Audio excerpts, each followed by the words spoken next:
चेतन लग्नानंतरची चूक. चेतनच्या लग्न होऊन 2 वर्ष झाली होती. पत्नी मृणाल शांत, समजूतदार आणि घर सांभाळणारी होती. सुरुवातीचे दिवस प्रेमाचे होते, पण हळूहळू जबाबदाऱ्या वाढल्या, संवाद कमी झाला. ऑफिसमध्ये चेतनची ओळख स्नेहाशी झाली. हसरी, बोलकी, नेहमी समजून घेणारी. रोजचं काम, चहा ब्रेक आणि मग हळूहळू वैयक्तिक बोलणं सुरू झालं. चेतनला वाटू लागलं, ही मला समजते. तो घरी असूनही मनाने ऑफिसमध्ये असायचा. मृणालचं बोलणं त्याला त्रासदायक वाटू लागलं. एक दिवस मृणालने थेट विचारलं, चेतन, तुझं मन कुठे वेगळंच आहे का? चेतन गप्प राहिला.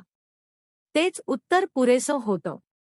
त्या रात्री चेतनला झोप आली नाही. लग्नाच्या आठवणी, मृणालचा विश्वास आणि स्नेहाचं आकर्षण सगळं डोळ्यांसमोर फिरत होतं. तो समजला, हे प्रेम नाही, ही केवळ पोकळी आहे. दुसऱ्या दिवशी चेतनने स्नेहाशी अंतर ठेवलं आणि मृणालशी मोकळेपणाने बोलला. चूक मान्य केली, माफी मागितली. मृणाल रडली. पण म्हणाली, चूक झाली, पण तू थांबलास, ते महत्वाचं आहे.